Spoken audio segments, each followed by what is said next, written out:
এক মিনিট সময় হবে আল্লাহ রাসূল সাল্লাল্লাহু আলাইহি ওয়াসাল্লামের একটি ছোট্ট হাদিস শোনার জন্য। একবার আম্মাজান হযরতে আয়েশা রাদিয়াল্লাহু তাআলা আনহা আল্লাহ রাসূল সাল্লাল্লাহু আলাইহি ওয়াসাল্লামের দিকে তাকিয়ে বলছে যে, ইয়া রাসূলুল্লাহ, আপনার পূর্ণিমার চাঁদের মতো চেহারায় কালো কালো দাগ কিসের?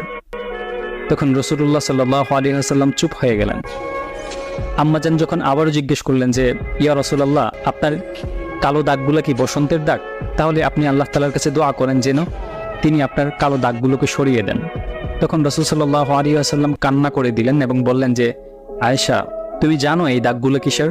আমার এই দাগগুলো সরিয়ে দেওয়ার জন্য আমি আল্লাহ তাআলার কাছে কখনোই দোয়া করব না। এই দাগগুলি হচ্ছে তাইফের ময়দানে যে ছেলেরা আমাকে পাথর দিয়ে আঘাত করেছিল, সে আঘাতের চিহ্ন।